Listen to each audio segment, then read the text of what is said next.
All right, so in honor of Coming to America, the 33-year delayed sequel to Coming to America with the exact same title, just with a number replacing the word two.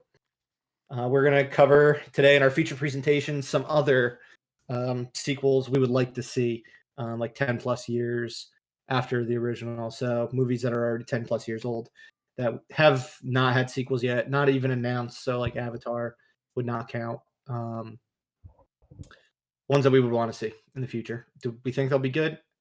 Based on history, there's only so much of a chance they'll be good, but let us know which ones you would want to see. We've got about 10 that we're going to be going over today, but let us know if the ones we want sound good to you or if we miss ones completely and you'd like to see them.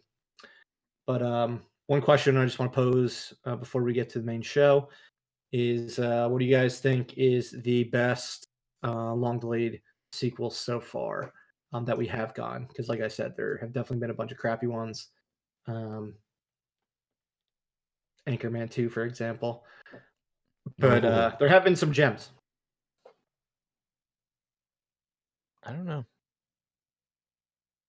In more recent memory, I think Coming to America probably is the one that did it slightly okay. The last, at least that I've seen, the last couple that did it, like Dumb and Dumber 2, things of that nature, were just complete shit wrecks. Ghostbusters, Jurassic Park. Yeah.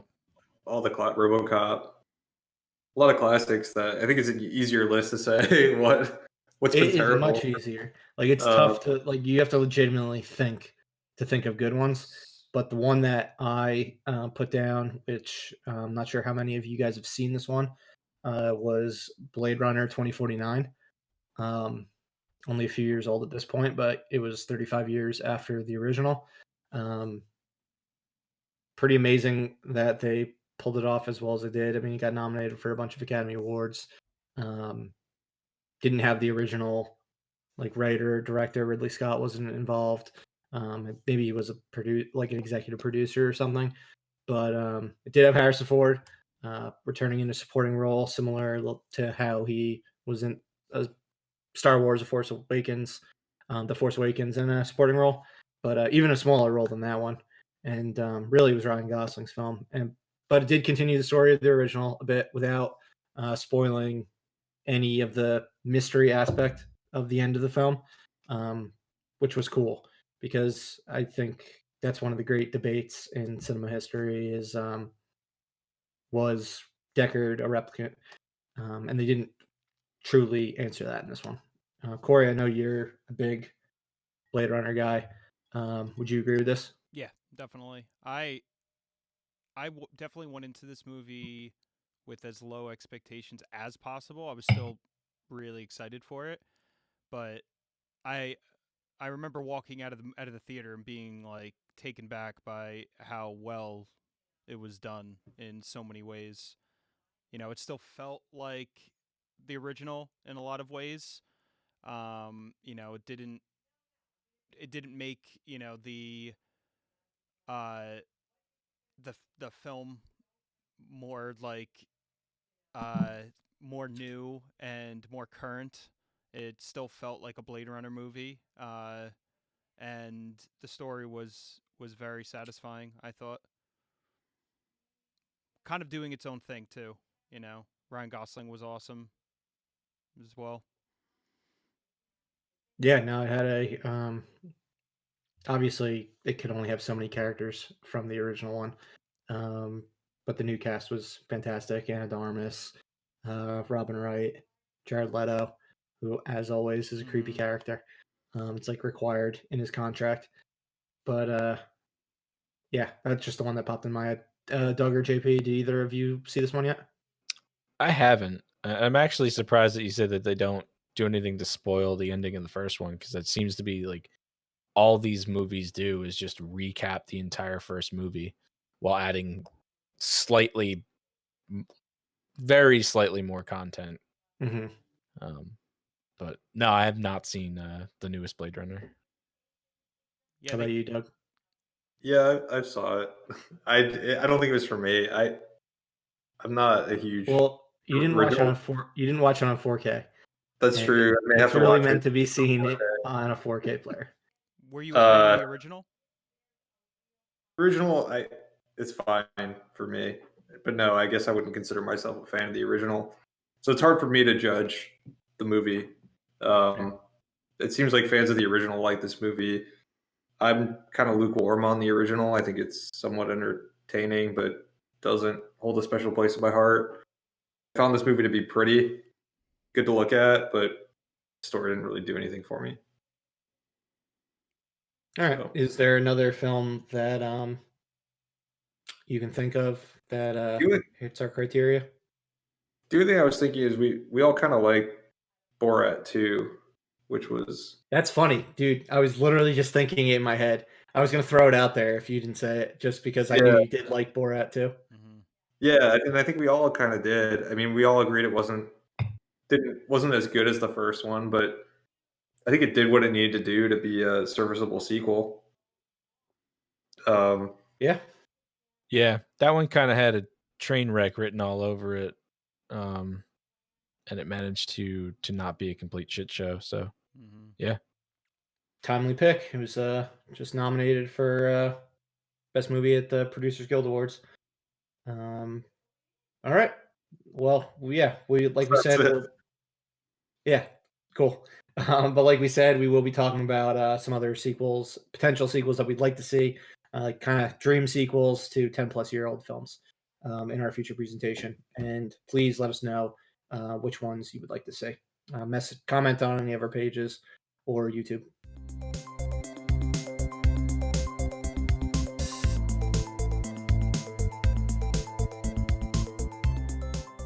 Right. Welcome to Live Breathe Film, episode 35. You're here with Corey, Doug, JP, and Murph. Thanks as always for joining us.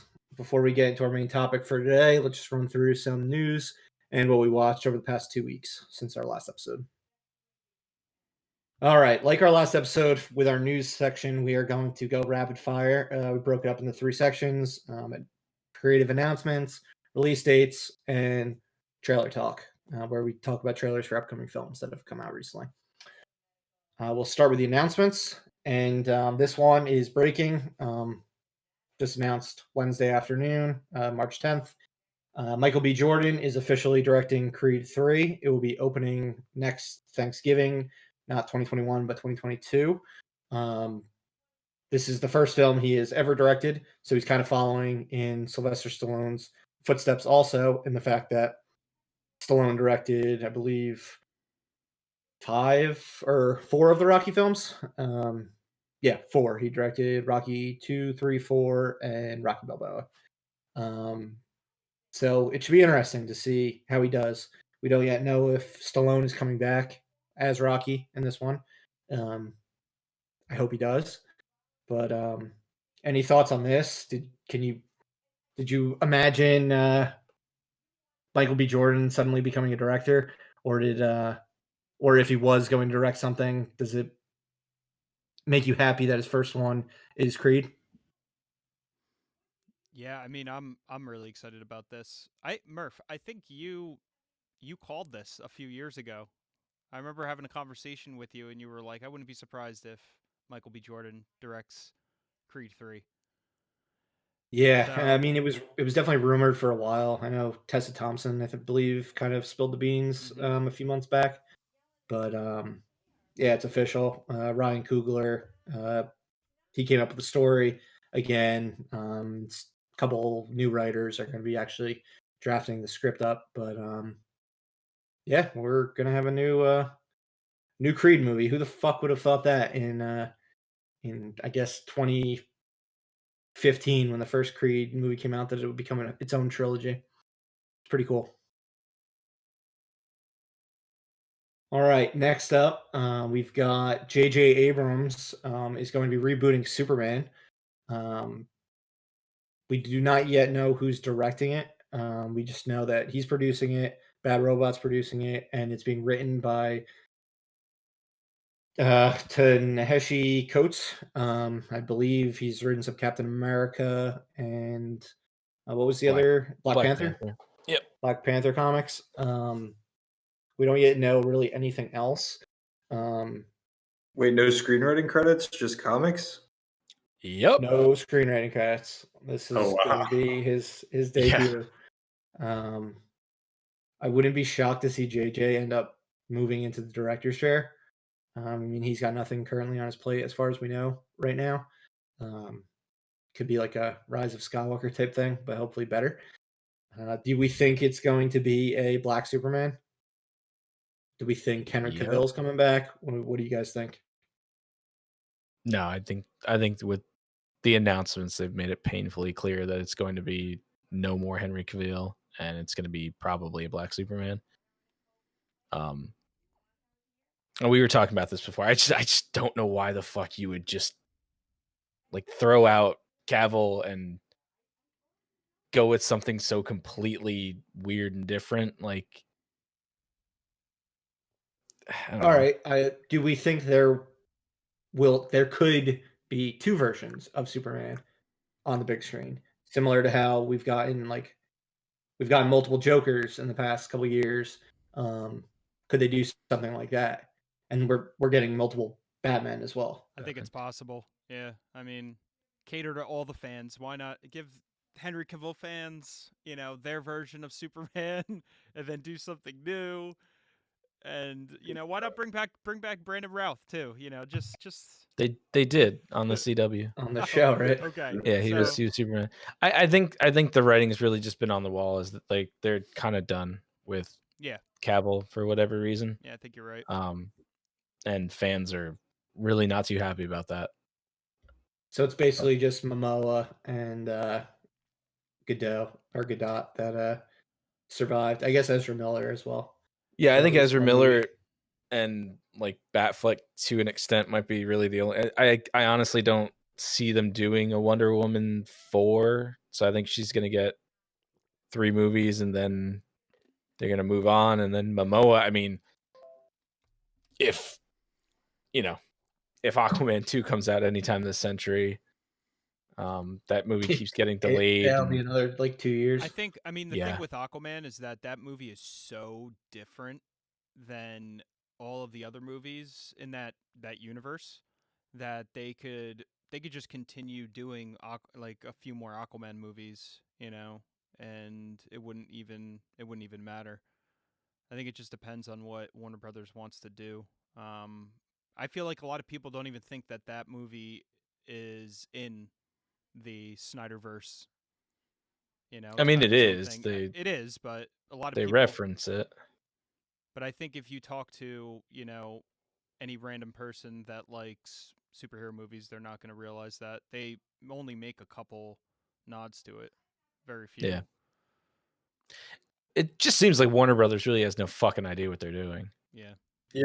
Which it seemed that way from the start. Yeah. I don't think I think as long as they make money, they're happy, and they don't need that. They don't care if it's a consistent universe anymore. They don't care about trying to be Marvel. I think they've given up on that, and it's just kind of like we're just going to throw things out and but throw things at the wall and see what sticks. They're kind of waffling on it though, because then they have the whole Flashpoint thing, and they're bringing back Ben Affleck, and then bringing in Michael Keaton. So they seem to be waffling with continuity, and let's try something that's completely out there and has absolutely nothing to do with everything, a la the Batman. Yeah, no, I think they're trying to have it both ways, and it's just we'll see how that goes. I think the biggest thing that's going to happen with this is that fans of all types are going to get very confused if they continue doing this. If they have different versions and this and that and different storylines, it's going to get really muddled and confusing. So your average movie-going fan's going to have no idea what's going on. Yeah. All right. Moving on to the next one, which kind of falls in line with our feature presentation. It's a sequel that was just announced this past week to a film from 2009, District 10. So I don't know if everyone remembers District 9 from Neill Blomkamp. It was the one that was sort of had the documentary flavor to it, with aliens coming down in South Africa. Charlotte Copley co-wrote and starred in it. But it's official. We are getting a sequel to that one. I know Neill Blomkamp's been attached to a few different properties recently that the films didn't end up getting made. So it's not too surprised, those movies being an Alien, a direct sequel to Aliens and a new RoboCop. So I'm not too surprised at the fact that those two didn't end up happening, that now he's going back to his original baby that made him famous, after he didn't end up. Wasn't he supposed to do a Halo movie? Yeah, Wasn't that a thing too? Yep. that was the thing. But yeah, he's going back to the original. And I mean, based on how that film ended, it always seemed like a sequel could be possible. So you guys excited for this one? Oh, so many Fooks. So excited. I'm excited. I love the original. Yeah, I like the original. It makes sense he's going, like you said, it makes sense he went back to this because he was really hot after District 9. Mm-hmm. And then just his movies, none of his subsequent movies hit like District 9 hit. And so, yeah, it'd be interesting to go back to the alien shanty towns and see what's going on. Yeah, and maybe going back in that well will kind of give him like a M. Night Shyamalan type of renaissance. It ended with the aliens, like, I guess we can, spoiler alert, but it ended with the aliens, right, being able to make contact or go back somehow, like one of them left. Yeah, one of the ships left to go back to their alien race, and presumably they're going to come back and get revenge for being fucking stuck in those camps the entire time and treated like shit. Yeah. Yeah, and the main character was officially like an alien at the end of the movie, like fully turned into one. Yep. So he's still back on Earth, right? Because he left that little flower for his wife. Yeah. Yep, he was still on Earth. That's a great movie. Yeah, he's nominated for Best Picture. Pretty wild. Yeah, I have to revisit it. It's been too long. It was like incredibly low budget too, right? Yeah, but it looked impressive. It looked beautiful, yeah. I think it was probably like $30 million, something like that. All right. The next one, which I'm very excited about, I believe it will be the new Snakes on a Plane, hopefully better in quality, but it is Cocaine Bear. This is being produced by Lord and Miller. Elizabeth Banks is directing it. So it looks like she's going back to like her Slither roots when she was one of the stars of James Gunn's horror comedy. But it's semi-based on a true story where a ton of cocaine was being transported, being flown over Kentucky, and it got dropped down, and a bear ended up eating all of it. It ate roughly $15 million worth of cocaine. Holy moly. Yeah. The guy who was parachuting out, I guess, to retrieve the coke or whatever, he ended up dying on his fall down. He bumped his head or something and didn't hit the parachute in time. But the bear died, unfortunately, because you cannot digest that much cocaine, no matter, even if you're a black bear. But this one, I imagine the bear is going to be going on a coke-fueled rampage, and it sounds just fucking absurd, and I cannot wait for it. Yeah, that sounds fun. Man. Yeah, and Elizabeth Banks proved herself to be a pretty good director with the Charlie's Angels reboot, which I'm probably the only one who saw, but I actually thought it was pretty good. So I'm excited to see what comes about with this and what kind of cast she brings aboard. Didn't she do Pitch Perfect movies too? Yes, I people think she fucking love those. Pitch Perfect 2 or 3, and wrote a bunch of them or something like that. Obviously, she was in all 3 movies. Mm-hmm. But bet good point, JP. That was her directorial debut. Yeah, she seems to have some chops. I mean, I bet she'll have a fucking blast doing this one. It just sounds ridiculous and fun. But moving on to another film that was just announced. It's from one of the other goats. We talked about Scorsese on our last episode, Fincher on our last episode. But he's going to be directing a semi-autobiographical film of himself down in Phoenix growing up. As of now, all we know is Michelle Williams is in it. I believe she'll be playing his mother. And Tony Kushner, who wrote his screenplays for Munich, Lincoln, and his upcoming West Side Story movie, he is writing the screenplay. So are we going to see some Spielberg de-aging? Like they're going to de-age him and he'll act in it? I doubt it, but we'll see who the hell he casts. I mean, that'll be interesting alone. I mean, he's always good with young actors, so I imagine whoever he gets is going to be very talented. Yeah. But yeah, I don't know. Maybe this could end up being his last film. I mean, at this point, like with these directors who are in their late 60s, 70s, I think Spielberg's in his 70s at this point. Could be. He must be. I mean, Jaws was in 75. Mm-hmm. Any one of these films could be their last ones. And I mean, if you're gonna end your career with a movie that's kind of based on your own life, I mean, it doesn't get more like apropos than that. But does this have any interest to you guys? Yeah, I mean, I'll definitely check it out. It sounds interesting. Yeah, He it's did have something a- I'll probably watch. He had an interesting upbringing. HBO had a this like Spielberg documentary movie a few years back Mm-hmm. that was pretty cool. I mean, back when we were in elementary school, we had this Steven Spielberg like biography book in our library. I fucking must have checked it out more than anyone at that school. So I'm definitely looking forward to this one. What's interesting about his upbringing?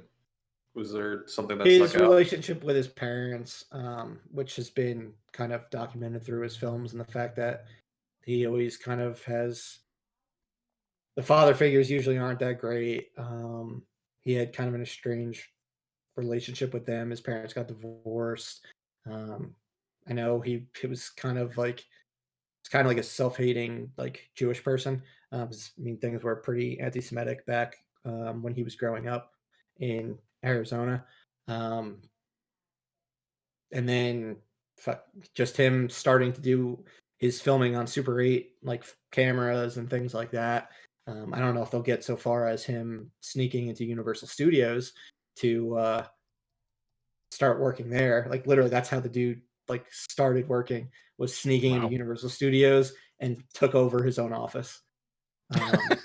Can't do that anymore. Yeah, it would be real. I hope they do get to that, just because that's just That awesome. sounds like a Seinfeld episode. Yeah, he just walks in there like I've always worked here. Isn't that how George got a job at the Yankees? Yeah, I think so. Yeah, I mean, he was making Jaws for Universal like before he was 30 years old at Universal Studios. So and he did Sugarland Express for them. So Hey, I think that was it'd be pretty interesting. That was the name of my cafeteria in high school or in middle school. Back when you were down in Sugarland, Texas. Yep. You gotta check out that movie. It's a I good do. one. It definitely shows like his talents from before getting to the blockbuster stuff. Yeah, maybe I'll watch that for next week. All right, and then two things for TV. The first is The Simpsons has been renewed for 2 more seasons. Is this show ever gonna fucking end? No. It'll outlive us. I think this is seasons 33 and 34. It should be dead because they've robbed it of all of its charm and uniqueness. But no, it's going to go on for. It has to be at least another 5 years beyond that, I think. And then It's it'll absolutely continue. wild. I mean, we're so close to when this current contract ends. Like they're going to be just about as many episodes post the Simpsons movie as prior to the Simpsons movie, and that just blows my mind. That's something. That's absolutely insane. So do we get another Simpsons movie? I would be shocked if Disney does not make a Simpsons movie. Because again, Disney now owns The Simpsons because Disney owns everything. Oh Lord. They are going to definitely squeeze out some money from The Simpsons while they have the rights to it, outside of just airing all the episodes on Disney Plus. And I don't know if you guys see, but it's always like in the top trending things on Disney Plus. Maybe we'll Is get it? some spin-offs. Would you say spinoffs? Yeah, that seems to Oh, be like God. Disney's playbook. It does. We're gonna get fucking Young Pooh and like all these ridiculous things. Now you're not allowed to do a poo anymore. He's gone. That's true. Then yeah, Young Mo. Mo Or won't be allowed to be Young- there anymore. Young Flanders. I don't know. We'll get something. They did do Young Flanders. Young Flanders was a bit of an insane child. Everything we've said they've already done. Yeah, The they've done it. Simpsons did it. They did do it. I haven't watched it in probably about 5 years. I don't even know what the fuck the show is about anymore. You haven't watched it in a long time. Yeah, I don't think I've seen it since like the 500th episode. What's the subject matter on The And Simpsons? I think they're like approaching 800 episodes now. Good Lord. Anyone that watches The Simpsons, please comment, let us know. I want to know what's going on in The Simpsons. Is it like Family Guy now? Is it just like asides? Is it just like little things? Is Yeah. there a cohesive story? Like what's going on with The Simpsons? All right, and then lastly, we just gotta give ourselves a nice pat on the back because we just revived Party Down on Stars. It's no surprise that only a week after we aired our episode about shows that we would like to return for another season, that Stars announces that Party Down is back for a 6-episode limited series. They listened to live. It's amazing. Home. We made the magic happen. Yeah. So don't be surprised when you see announcements about Hannibal season 4 and all the other ones we talked about in episode 33 coming back. But joking aside, we know the entire creative team, behind the scenes creative team, they're coming back. There's no way in hell they're not getting back every cast member from the actual show itself. All those guys are friends, guys and gals. But yeah, I mean, we're excited because we talked about it. Nothing else to say. Let's move on to release dates. On the somewhat shitty news, but could be worse, F9 of the Fast Saga has been pushed back 1 month. It's coming out on June 25th now versus Memorial Day. The reason being that the international markets aren't all as somehow we're actually doing pretty well with our movie theaters right now, with New York being open and LA opening up soon. I believe in another week or so. They got the green light today, but they're pushing it back to June just to make sure that this movie can make as much money as possible, because this is the type of franchise that actually makes a lot more internationally than it does in America, which is, I guess, somewhat surprising because I do feel like it's a pretty American type of movie. Yeah. But in its place, which was very shocking, was some real positive news, something we have not talked a lot about with release dates over the past year, and that's the fact that A Quiet Place Part 2 is moving up its release date all the way from September to Memorial Day. So we are going to be able to see that Memorial Day weekend. The fabled move up. Yeah. I know. It's like, I don't know, it's like the Ark of the Covenant or something, just something you don't expect to see anytime a day. There's been legends told about that. Yeah. Movies moving up in dates. Like in 3 months, like a full season. It's fantastic. Yeah, I was Crazy. very happy about this. Yeah, I mean, we've been waiting a year for it at this point. We saw trailers last year or in 2020 at the Super Bowl. It was only going to be coming out a few weeks after the pandemic hit, but in the US. But yeah, it's finally coming out. And because things can't stay too positive, Minions, since Universal pushed back F9, they also pushed back Minions a full year again. I see that as a win. So if you were jacked up to see this movie in the summer of 2020, Universal doesn't, I guess they're sorry, but it's gone pushed back 2 full years at this point. Yeah, It'll be opening July 1st of 2022. Poor Minions. I know. Poor Steve Carell. He's probably like, oh, I was going to make so much money. Although I'm not even sure if he. I know this is the rise of Gru, but I don't know if he does the voice of like young Gru. I gotta catch up on these movies still. Do you? They're Yeah. great. First one was good. I watched that Yeah. over the pandemic. Pretty good Yeah, too. And then Second one's good, you said? I like the second one. pretty good. What about the third? Yeah. Third one was fine too. Yeah, I don't really remember the third. What about just- Minions? Minions I still mean, don't hold the movie. I haven't seen it, but I can't see the Minions. The Minions are good as like a comic relief, but I can't see them carrying an entire movie. Okay. All My right. opinion. Well, I got a year to catch up, so Yeah. Let me whenever know. I get to it, I'll let you know what I think. And then Universal announced that they're releasing the new Nick Stoller, Judd Apatow comedy Bros in August 2022. It is a Billy Eichner film. I don't know if anyone has seen Billy on the Street or Difficult People. It was a show he did on Hulu. But yeah, he's getting his own starring vehicle. And Nick Stoller is someone who's mostly hit. He's had a couple misses, but he did Forgetting Sarah Marshall, Yeah. Get Him to the Greek, Neighbors 1 and 2, and 5-Year Engagement. He's done some other stuff, but It's a nice resume. yeah, he's directing this one. I believe he did some work on Freaks and Geeks or Undeclared also. But yeah, I know. I mean, JP, I know you find Hard Billy Eichner pass. grating as hell. I fucking hate Billy Eichner. He didn't do himself any favors by having like the most annoying character around the world on Parks and Recreation. Dude, anyone else could have played that character. I would have liked him better.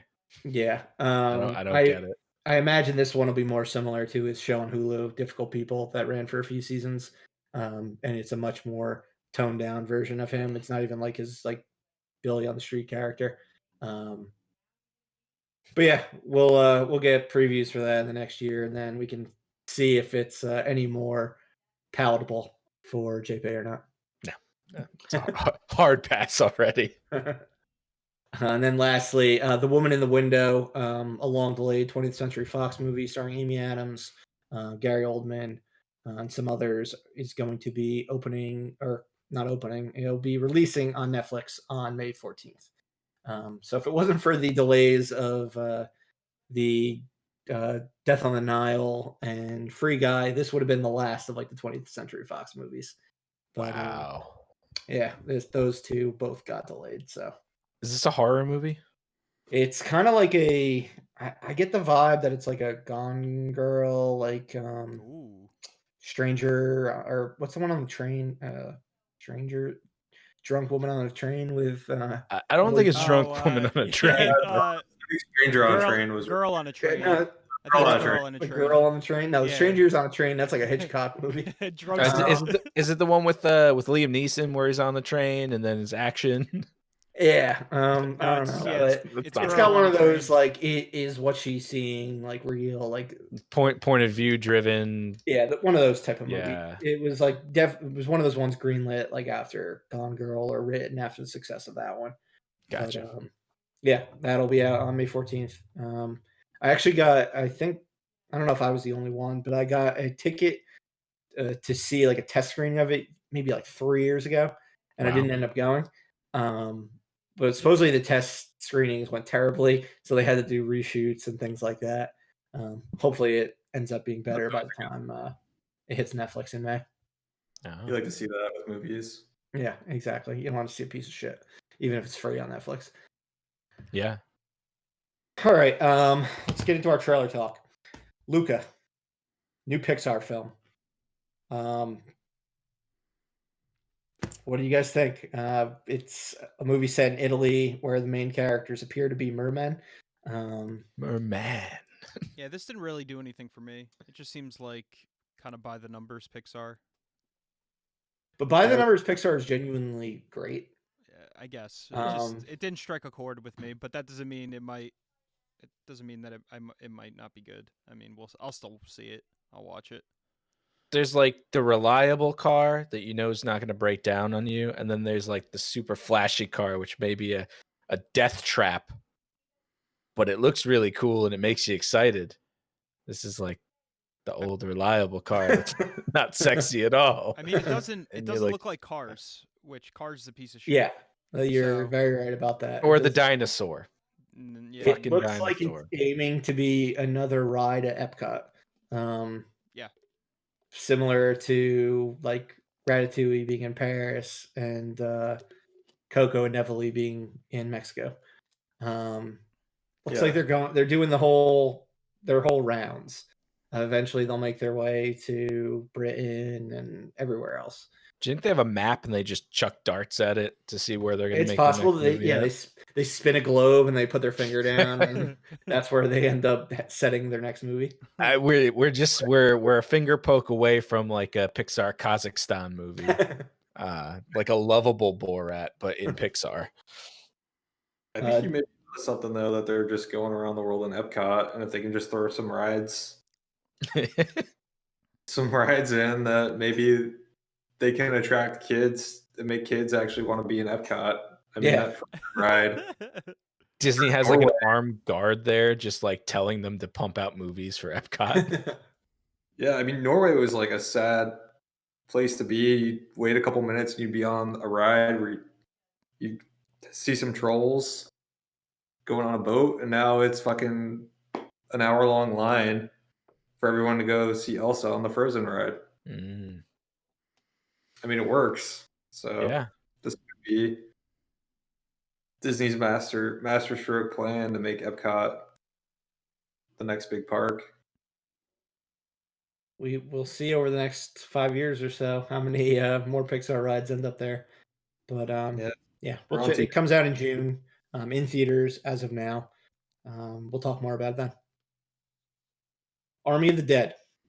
We've got a new Zack Snyder zombie movie, his first since 2004. Spoiler alert, I will be talking about it in our yearly film series, Dawn of the Dead, not Army of the Dead. Don't know if that one's any good yet. But this one's coming out on May 21st on Netflix. What'd you guys think of the little brief teaser that they showed so far? fun fact: the Snyder Cut's in it. When they open the vault, If you look the Snyder closely, you can watch the entire Snyder Cut. No, when they open the vault, the Snyder Cut reels are sitting right next to it. Really? Yeah. Oh shit! I'll have to go back and watch that. I didn't know that either. Yes. Yeah, I mean, I'm excited for it. I love Dawn of the Dead, so it looks as ridiculous. The cast is pretty interesting. The Crystalia-less cast. Yeah. Yes, it's got Mr. Dave Bautista in it. Mm-hmm. He's definitely the biggest name. But it looks like a fun ride. It looks like the most fun movie that Zack Snyder's done since Dawn of the Dead. Probably. You know it's not going to be fun, though. The actual movie's not going to be fun. It's I just going to hope be it is, Hallelujah playing over and Dawn of over the Dead. again, and everyone's Jesus or God. You don't say that. Yeah, I'll talk more about my love for Dawn of the Dead later. So I hope you're wrong. But I hope I'm wrong too, honestly. Hopefully Netflix doesn't release the first hour of it early when people are watching whatever the fuck they're watching. I'm gonna go watch Paw Patrol, and I just get fucking Army of the Dead for an hour. Like 2 months later. That's how like it that. completely scar children for lives. Netflix has their shit together, unlike HBO Max that can't do anything right. Doug's hatred for HBO Max coming out right now. Yeah, I fucking hate that streaming service. All right, and then going full circle from the top of our news section, we're talking more about Michael B. Jordan. We've got Tom Clancy's Without Remorse coming to Prime Video on April 30th. This was a Paramount film that was supposed to be in theaters last fall, but they sold it to the streaming service to make their money back. What do you guys think? It has kind of a John Wick vibe to it, but a little bit more like official. It's not like an assassin. Yeah, I really like the trailer. I mean, it's Michael B. Jordan's like he's a very good actor, but he has like that grit about his performances that just very intense, and seems like it's really coming out in this film, in this performance. Like you could just see the anger on his face. So that should be really good because with Keanu Reeves as John Wick, like you didn't really get that same type of intensity from him. Like it was more the silent type, whereas with him it's like palpable, like you could feel it. So hopefully it ends up being a good, good ride. Dude, shout out to Dirk for throwing us up on his Instagram story. Hell yeah, Derek. Glad you're watching, buddy. Thank you, sir. Yeah, Much I appreciated. completely interrupted that, but yes, Michael B. Jordan looks fucking badass and pissed in this movie, and I Yeah. love the ending scene with him lighting the car on fire and then going inside it to like interrogate the dude. Yeah, That that's I haven't seen badass. done in a movie before, and that looks really cool. Yeah. Did Yeah, it look Michael a B. little Jordan. dark, guys? Not like tone and just like color palette. I'm No. sorry, what was that? Did it look a little dark? Like it seemed like very dark in color. I don't know. Just I don't know. I didn't notice it, but It seemed muted. we'll look out for that next time. Color seemed muted, but that was the only thing that I really picked out. Yeah, I don't know. That was my big takeaway. All right. Well, like I said, it'll be out April 30th, so we'll talk more about it after it comes out. Let's move on to what we watched over the past 2 weeks. We've got a few things that a bunch of us watched. We've got the Billie Eilish documentary, Coming to America, which we mentioned at the top of our show and kind of leads into our feature presentation. And then we've got the last 2 episodes of WandaVision to talk about. But before we get to that, let's just talk quickly about one individual thing that each of us watched over the past 2 weeks. Corey, would you like to start with your Pixar classic? Yeah. Not really a lot to say about this one. Everyone, I'm sure most people have seen it. Ratatouille. I haven't watched it in a very long time, so we decided to throw this on for a little bit in Disney Plus. Um, the one thing that I was very surprised with is how well the animation still holds up. I mean, this movie came out in 2007, right? Correct me if I'm wrong. And it's still just a beautiful film, and I believe it's in 4K. It looked great, and the movie still holds up incredibly well. Had you seen it back in the day? Yeah.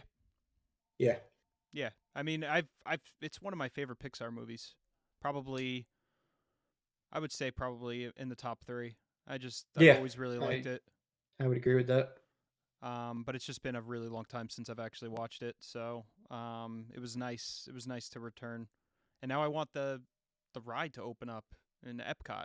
I'm like, They announced today that it will be opening on October 1st. oh man, So it is coming out on the day of the 50th anniversary of Walt Disney World. That's amazing. Gonna have to check Oh that wow. out. Yeah. It very much looks like it's done already, and they're just holding it for when they can have bigger crowds and have something big to do for the 50th. Makes sense. Yeah. All right. Yeah. And JP, we saw that one in theaters together, right? Ratatouille? We did, yeah. Yeah, it's a good movie. I think we saw a sneak preview like a week or 2 before it came out. Sounds about right. Yeah, I haven't revisited this one since I saw it. I probably watched it once after we saw it in theaters, but I haven't seen it in a very long time. So something I'd like to get back into. I haven't watched it in a while either. But great cast. You got Peter O'Toole. I remember it being a lot more like adult, it was more like adult leaning than a lot of the other Pixar stuff at the time. And I think like Brad Bird directing it had a lot to do with that. Yeah, I think so too. All right. Doug, we watched the first couple episodes with you last week, but it looks like you've gone a lot further. Tell us about Mythic Quest.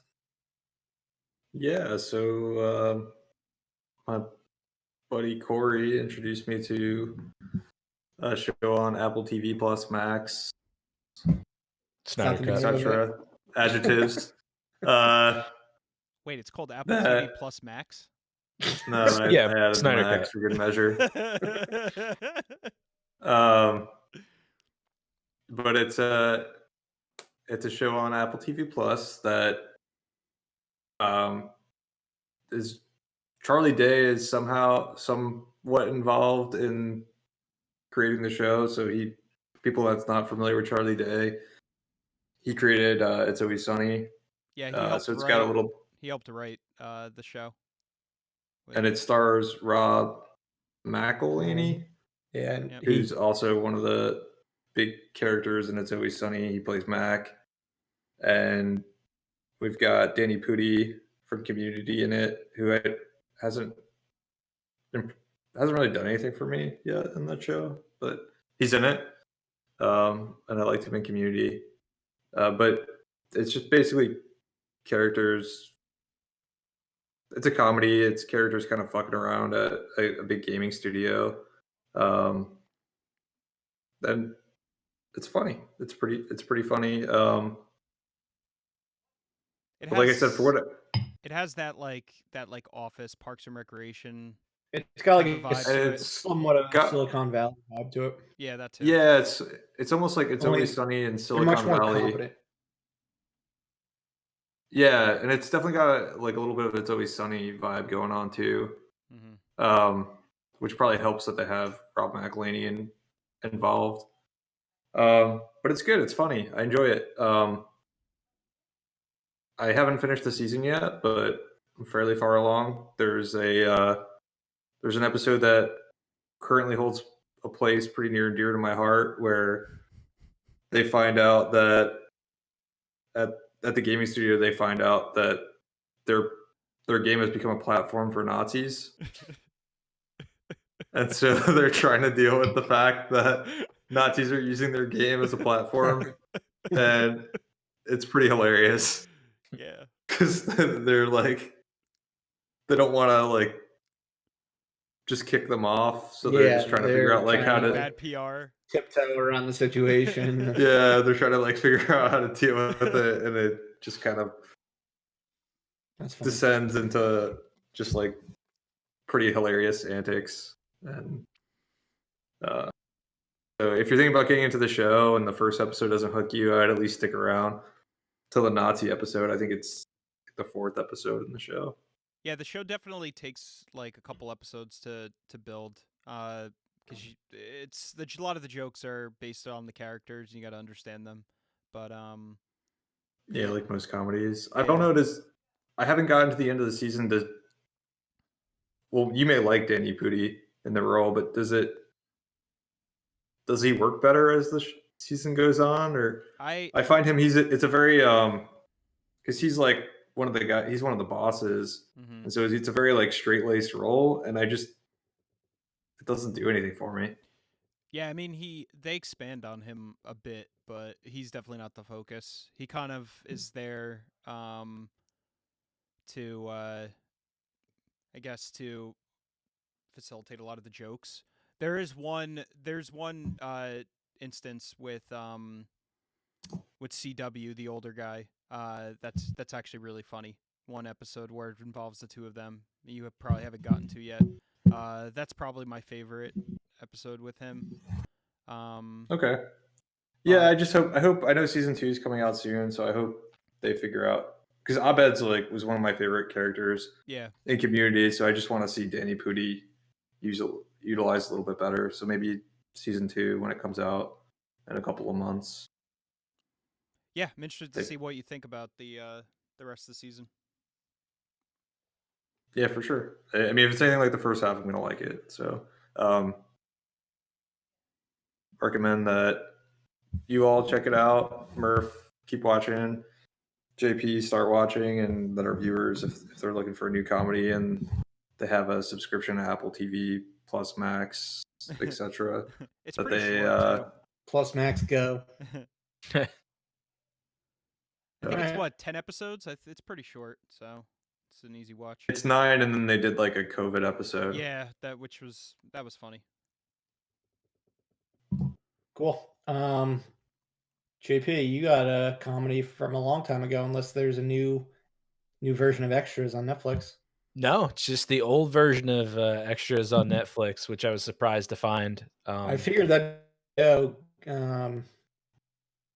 Max, yeah, HBO Max. Yeah. Got me confused from all these pluses and everything else. HBO TV Plus. Yeah. Yeah, I didn't think it would be on Netflix, but when I was scrolling through, I saw, I saw, his name is escaping me. Ricky Gervais's goofy face on a tile, and I was like, oh, Extras is on here. I fired it up, and so many good cameos in this show. Had you seen it before? Yeah, I watched it years and years and years ago. Yeah, I think both of us watched I watched a bunch of episodes. I didn't see all of it, but yeah, I finished it like a long time ago, but I wanted to hop back into it. And it's everything you expect from a Ricky Gervais comedy. It's awkward, it's unsettling, but ultimately very, very funny. You get some really, really crazy cameos like Kate Winslet teaching someone how to talk dirty on the phone throughout the entire episode, which is really, really funny. Ben Stiller's the first episode cameo, and he's directing a serious movie about some kind of Eastern European genocide or something like that. And all he does is just keep bringing up his comedies and how successful of an actor he is. It's just a really good movie. It's Ricky Gervais and his Scottish friend. I don't know what her name is. I don't know if she's been in much outside of this.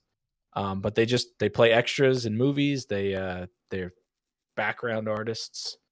And somehow they get on every single movie together, and they're just in ridiculous outfits every single episode.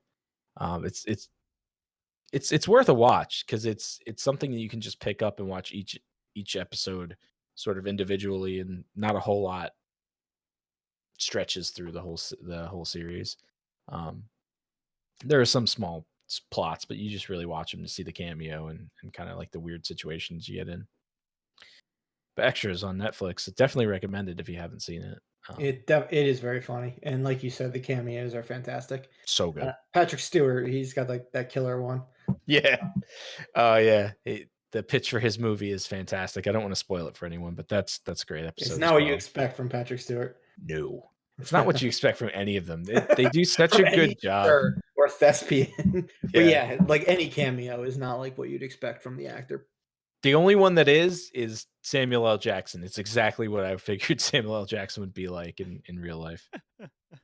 He's someone you can't fake because like he's so authentic. Like he just is who he is. Mm-hmm. But that makes sense. All right. And then for myself, I don't know, 3 or 4 episodes. I talked about the OC. So I finished it. I think when we last talked about it, I had like maybe 4 episodes left of the second season. It ends season 2 and it's spectacularly bad. I sent the scene to Corey and Doug, and my God, it is like when I was watching it, I was like, this was actually on television. Like this is truly like some of the worst editing and like one of the most out of place like scenes I've ever seen on a television show in history. We're gonna have to put it. Yeah, we'll have to put it online at some point. Along with the The Lonely Island did a killer fucking parody of it on SNL. It is just so absurd. But anyway, season 3 pretty bad. As a whole, I read like afterwards why it was as bad as it was. A lot of it had to do with like network interference and them trying to like get back to the ratings what they had been previously. And then season 4 was a blast. It was like the most ridiculous of all the seasons. And at that point they knew they were getting canceled. So they basically said like, fuck it, let's do what we want, like exactly what we want to do. So I'd say that was probably either the second or probably the second best season of the show as a whole. Chris Pratt ends up being on the majority of season 4. And I mentioned this to Corey last week that I felt like it was like how he ended up being on Parks and Recreation. Turns out it's exactly why he ended up being on Parks and Recreation. One of the writers of the show was married or is married to Michael Schur, who's the showrunner of Parks and Rec. Oh wow. And he ends up being on an episode of like one of the last 4 episodes of the show. He actually ends up being on. So he saw like Chris Pratt on the show and ended up being like, all right, you're coming on my show 2 years later, which is pretty cool. But yeah, series finale was one of my favorites. The Americans is still my favorite series finale of all time. But I think this was one of the more satisfying ones. Does a good job of showing where the characters are, both at the end of the story they've been telling, and then even like further down in the future, which is something I do like to see, especially since the show ends with them in such a like they're still not yet like adults, like they're only like in college at that point, so it shows where they end up being after college and where the adult characters are further down in their life, who shockingly texted Corey this earlier today, the adult characters on the show when the show started are fucking only like supposed to be 2 years older than us. Yikes. Yeah, I'm like, this is fucking weird that the dude from Mr. Deeds with the eyebrows is supposed to be 36 years old, and we're only 34, 33, and they have like teenage sons, and we're following like their stories, and somehow like I feel like the majority, like we still relate more with the high school versions than the adults, but I think that's a generational thing. But yeah, the OC, if you are looking to watch something fairly light and can deal with a few dry spells of the show not being that great, it's worth watching. Cool. All right, let's get into the 3 that we talked about before, that we said we would talk about. First up, we've got Billie Eilish, The World's a Little Blurry. It is on Apple TV Plus, Apple TV Plus Max, etc. It's a documentary that covers basically the entire album cycle for her debut. When We All Fall Asleep, Where Do We Go? So at that point, she's dealing with her when she's like, I guess 16 through 18. They actually had a documentarian with her like throughout that entire time, so it's pretty authentic. Corey, myself, and Doug watched the first half of it. I say first half because it literally had an intermission when we were down in Florida last week. Corey, you watched the second half when you got back? Yeah, so did I. Doug, you still have the second half to go. Yeah, I didn't finish the second half. All right. Well, since you did not finish it, let's hear your thoughts. I thought it was pretty entertaining. I mean, I'm familiar. I was familiar with Billie Eilish's beginnings, which for people that aren't, she started very, very small, just recording songs in her bedroom with her brother basically acting as the producer. And so, I mean, it's pretty cool. It's not like a record studio necessarily found this talent. It's just, I mean, they started putting out their songs and their songs were popular. And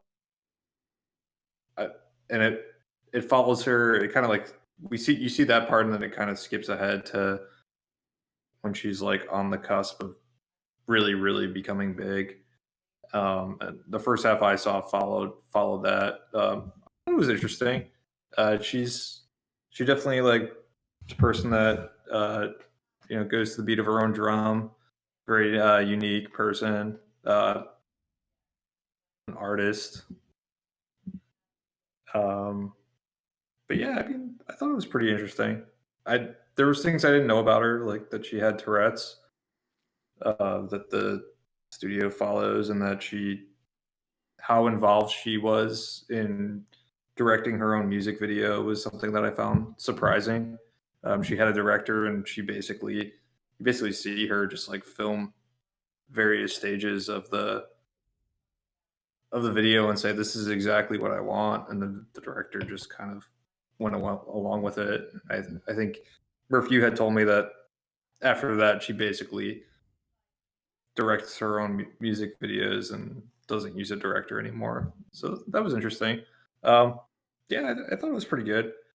She's I think so, I could see some people like I know my brother watched the first half and hated it. I think you either like Billie Eilish and find her story interesting, or there's just some people that um, don't like her at all. And I think if you don't like her, you're not. I don't know if this is going to change your mind. I think she's pretty. It seems like she's pretty authentic. She is who she is. So you either like her or you don't. But I think it's worth a watch, at least from the first half. I appreciated an intermission. Yeah, I mean, it I was think that's always a nice touch. to stop it for the night. Yeah. Corey, what'd you think? Yeah, I mean, I agree with Doug. One thing I'd like to add is I really enjoyed how it just showed the good and the bad, the positive and negatives of becoming a superstar like she did so quickly, and all the things on top of the stuff that she was dealing with personally in her life at the time, and probably still is, dealing with, being that icon, and what that brings to the table. And for like a 16, 17, 18-year-old, I can't even imagine, how frustrating and, how hard that is to deal with. And I liked her parents being in it. I mean, it seems like that, they really tried to, they have a very close relationship, and, they kind of dealt with all the good and the bad together as a family. And I thought that was really, really fascinating to see. Through all this, they still, you know, basically dealt with everything together. But both of them, like her and her brother Phineas, unbelievable how talented they are. And I think that Phineas is probably even more talented than she is. It's Yeah, it wild. does show like how like I don't know if she'd be able to do this like alone. Yeah, Um, like how much he brings to the table maybe not right in now, but like her success. she's still very young. Yeah. Yeah, I mean, like she's number one on the Billboard charts, and she didn't even have her license yet. You like see her getting her driver's test and getting her license, like getting her permit, all of that, in the span of them recording this documentary. Um, Fucking getting her dream car. What was it, a Challenger? Yeah. Matte Black Challenger or something like that. Mm-hmm. But yeah, I thought it did a good job of showing the ups and downs, like you said. Showing like I didn't know about her having Tourette's as well, and actually like seeing her like dealing with it like behind the scenes, like when she's having like a stressful like day or whatever, and then she's has to go out and start glad handing tons of people, and trying to keep a positive face, and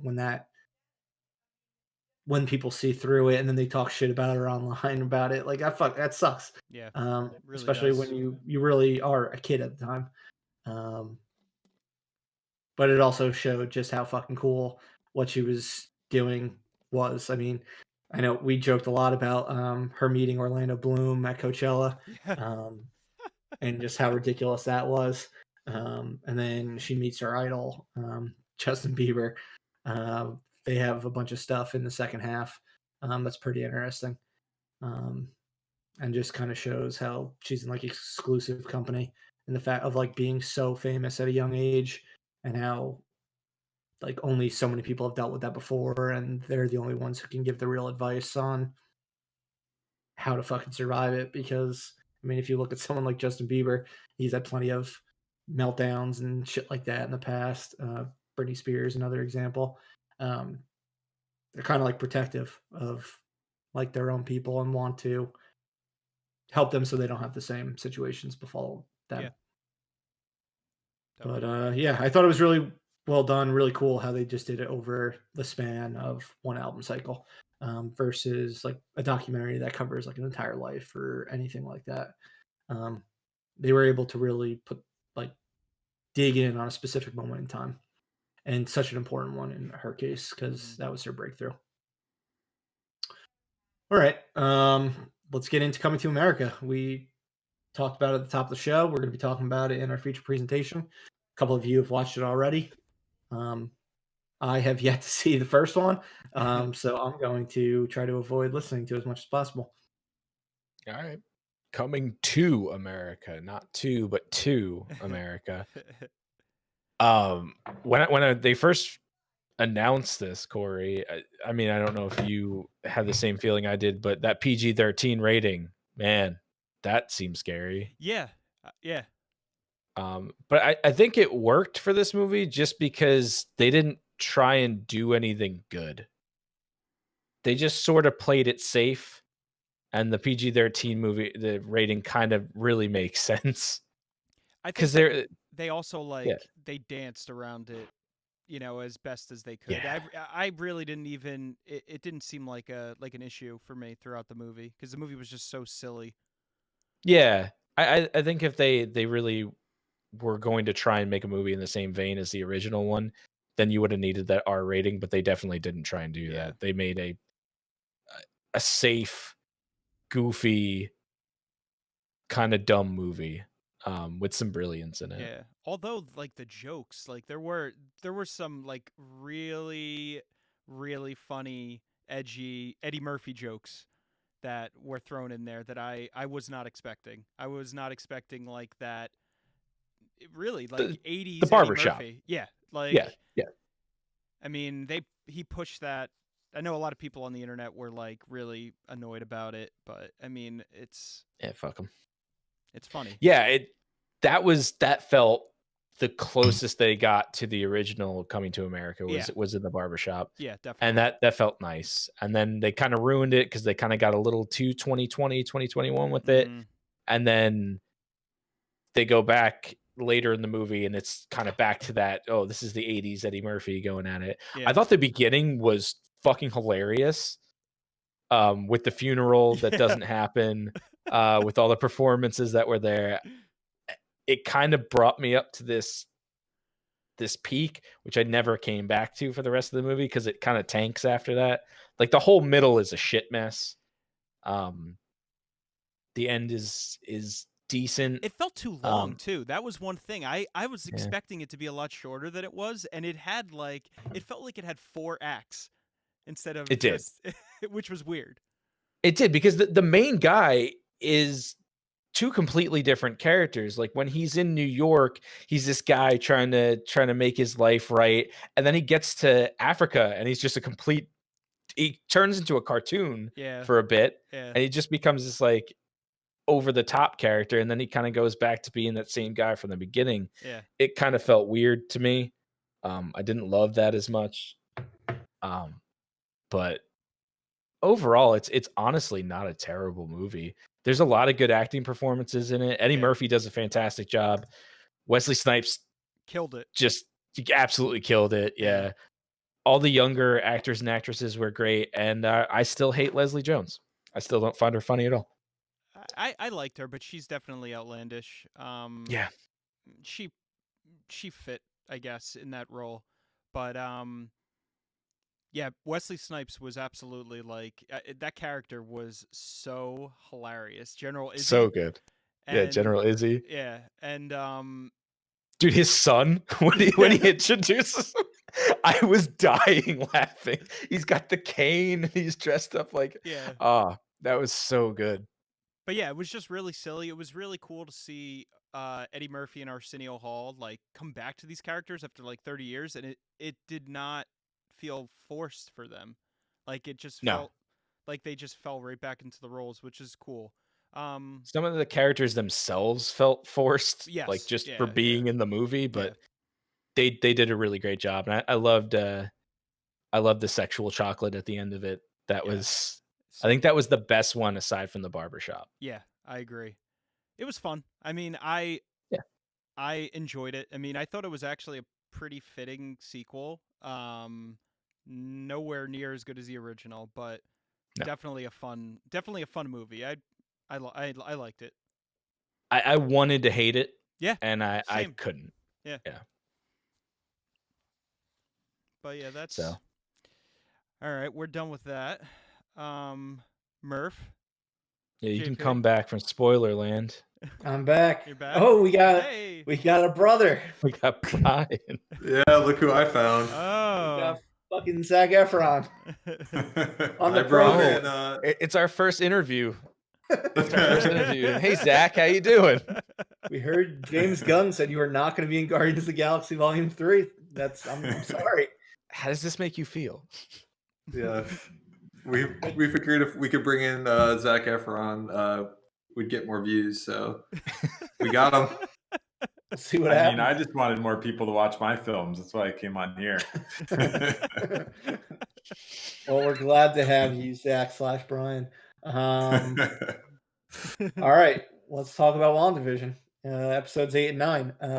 Brian, I know you just recently watched the entire show, and over the course of a weekend, like less than 2 weeks, because we were Yep. coming down to Florida, and you knew we would watch the last 2 episodes, so you had to watch all of them. What did you think of the entire show as a whole? I mean, as you know, I stopped on episode 2. I mean, the whole black and white thing was lost on me, but then was encouraged by Doug and others to trudge through that and get to the color scenes. And honestly, I thought it was really well done. And now I appreciate what they were trying to do at the beginning, which at first I definitely didn't. Yeah, because you probably didn't watch the shows that they were kind of doing their homages to in the beginning versus the ones like Malcolm in the Middle, Modern Family, some of the more recent ones. Yeah, I thought they tied it together really well when they made a nod to, you know, her passion for some of those older time shows. Yeah, that was a nice Yes. touch. Mm-hmm. Yeah, that was episode 8 when we get the exposition dump, Yeah. which is Agatha taking Wanda through her entire life. And yeah, I like that piece of it too. I thought it felt a little clunky watching episode 8. That like, hey, we need to explain all these things, so let me just like go through your life. It was exhausting. And when she's explaining magic to her too, Yeah, it was so exhausting. it felt a little clunky, but I did like as Brian said, I like the tie-in to why it was sitcoms this entire time. That sitcoms had kind of held a special place in her life. She even found a way to watch sitcoms while she was in Trucker's jail cell somehow. So sitcoms were her thing. So I thought that was neat. But yeah, outside of that and some cool scenes and how they kind of just rewrote the Wanda's story, I thought it was a little clunky and felt like a little bit of lazy writing for episode 8. Yeah. It seems like they sort of ran out of real estate and they just had to cram most of the meat and potatoes into like the last 2 episodes. Yeah. I think Which, you're right. you know, I guess that's the price you pay for the first 7 being this stylized, whimsical thing where you don't really learn a whole lot. It was a nice build up, but they probably could have done the pacing a little bit better for exposition in the season, but I have no qualms with it. Yeah, it feels weird when you spent the first 3 episodes just kind of not really building story at all, just kind of doing like a sitcom thing and then running out of episode space towards the end. Kind of feels weird to me, but like maybe if it was 10 episodes and every episode was 45 minutes plus, you could have, it was good pacing, but yeah, they definitely seemed like they ran out of time. How about episode 9? Did you guys like how it resolved itself? I didn't feel like it completely stuck the landing. I mean, I didn't hate it, but I didn't love it. I definitely didn't love it. It was you didn't have a boner for it. Yeah. See what I did there? Get it? It's the character ended up being that boner. I kind of am trying to ignore that because that upset me because it was kind of a waste of time. But I'm hoping that it's not going to be a waste of time, that it will end up coming back in some way, shape, or form. But Oh, I mean, coming back how, Corey? Like a certain character that Yep. that didn't show up in this But- this series? Yeah. Does his name start with a myth Oh. and end with an isto? What happened though? He was supposed to come. He didn't come. Pretty sure that he'll be involved at some point. But He wasn't the boner. He'll be involved at some point. yeah. Yeah, of course he'll be involved at some point. They have to use every character eventually. I think Doctor Strange. Well, actually, we'll see. I mean, at this point, Wanda's. I said this to you guys after. I mean, I think Wanda's gonna end up being the villain of Doctor Strange, or at least maybe like for the beginning, because Scarlet Witch is inherently like somewhat evil. Like she's conflicted, so, and then she can control her evil chaos magic. So She seemed pretty nice at the end of the episode. Did you see the Yeah, where she's like in the whatchamacallit. cabin, She's in the mountain Alps. house. cabin? Yeah. And she's reading Yeah. the book. Yeah, she's just reading and drinking some tea. She's just learning. And conjuring. Part of her is conjuring learning evil, to become more powerful, and evil part of magic. her is chilling. Drinking some tea. I was kind of hoping that her end costume would just be the sweatpants and the sweatshirt and the tiara. But I think they did a really good job going the opposite way and giving her a real good I think the costume looks awesome. cool. Yeah. Yeah. Yeah, costume was amazing. It was a good mix of like the classic costume, and something new. Yeah, I like the little waist skirt thing. It's not like a full trench coat. I think it's neat. I think they did a good job with that. Yeah, I really like the costume design. I do think the sweatpants outfit would have been more COVID appropriate. Yeah. I think bringing it into the modern era, they could have done that with the sweatpants and the sweatshirt, but swing and a miss. I mean, sometimes, Disney hits it. Sometimes they completely fuck up. Yeah, there you go. Yeah. I kind of thought the ending was a bit predictable. I mean, we were all together aside from you, JP, and then I called it because I thought that they spent a lot of time on Agatha and the absorption of powers, that I knew it was going to circle back to that. Was that something on your mind as well? Yeah, it was a huge setup, and you're watching those episodes and you say, well, eventually she's going to learn how to do magic in these last 35 minutes. And sure enough, she does.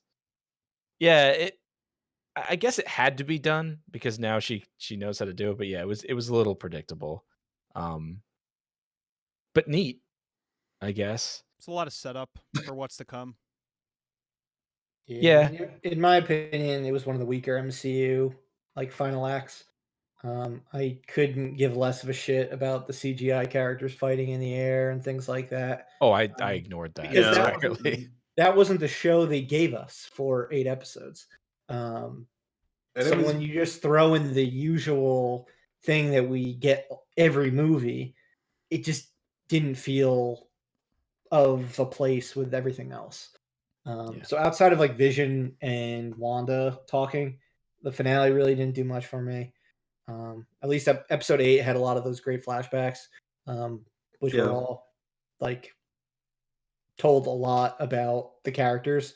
So I love those. But I don't think they really stuck the landing with this one. No. I think Catherine Hahn was a lot better as what was her name before she's Agnes? a witch.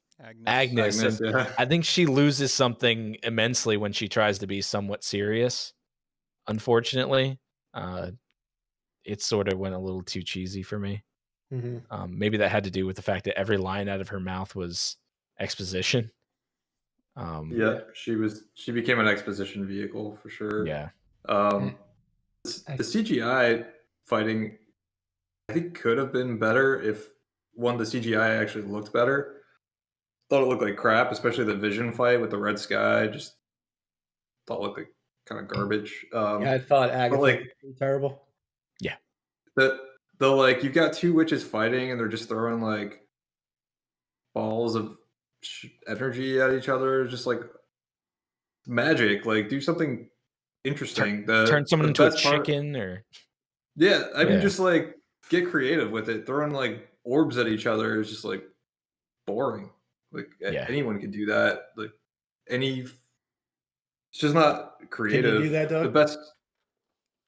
You might be I able can to do that. Yeah. Damn. Well, you should have showed us that last week when we were in Florida.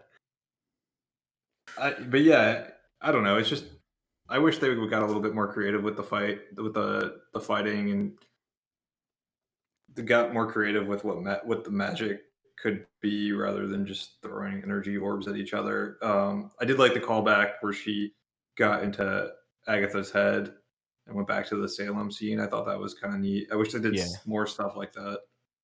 Yeah, that was cool. I like that they're giving her back that power now. It's nice.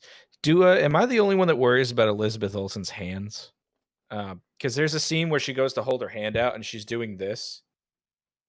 Like, I don't think her hand can actually go straight anymore because she's always doing this in these movies. Yeah. That's all she's doing is this. And I feel like her hand is permanently in this position at all times. I worry about her. Carpal tunnel from doing It fucking witch seems stuff. like it was bothering me to the point. So in The Dark Knight Rises too, this bothers me as well because Bane's walking around and the whole time his fingers are doing this. His finger, if you watch that, his finger twitches in almost every scene he's in. A lot. It was bugging me. Are we sure it's not Morse code and there's not like some sort of code that we need to go back and watch? It might have been. Rises? It might actually Maybe make Tom The Dark Hardy Knight Rises needs a help. good movie. He can't speak normal in it. He's trying to send a message. I can't breathe in this mask. I can't breathe in this mask. I also think the series did no favors to itself by the actors talking about like major cameos and stuff like that, or like things you won't like expect. I think it set our expectations a little bit too high, and it's something that we should be aware of for the future. They also really didn't do themselves any favor with like Pietro, fake Pietro, Peter, because you got us all thinking X-Men at that point. Yep. And the multiverse, and you didn't fucking satisfy by the end of the season. Didn't even tease it enough either. They could have just let that go, and that would have been huge. Yeah. But now he's Ralph Boner. Yeah, they fucked up. It was almost a pointless reveal. Like it would have been better had they just left it alone because nothing really happened in that scene. They reveal that he's Ralph, which is like, oh, okay, that's the Ralph that Agnes or Agatha has been talking about this entire time. Like, okay.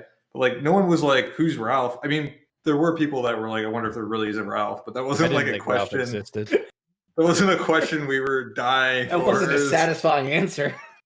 Yeah, and then that whole scene with Monica Rambeau is just felt unnecessary. Her character felt unnecessary in like the last few episodes. She was kind of shoehorned in. Yeah. All right. Lastly, obviously the four of us, meaning the four hosts of this program, watch the show weekly. Brian, as the outsider who watched it essentially as a binge, how did it work for you, like watching it that way? Was it more? Do you think it was more enjoyable than when you watched the first two on a week-to-week basis? Were you thinking about all these things in between episodes, or were you just like going with the flow? I mean, you connect more dots when you're binging, right? I mean, waiting a week between things never is really good. I mean, at least personally for me, trying to remember what happened and whatnot. Mm-hmm. So definitely a fan of waiting if you can not have it spoiled for you, but that can be hard, definitely. Mm-hmm. See what you got to do to keep thinking about it, Brian, is get yourself a podcast where you talk about it every fucking week. There you go. Yeah. It's tough to forget WandaVision. And maybe I'll make some bets in between to spice it up. Oh yeah, too. We gotta talk about the big bet. Good, I was curious on that because it was controversial. We did have to talk after the episode to decide who actually won, or did anyone win. But we did determine that our winner was Corey. Or Corey.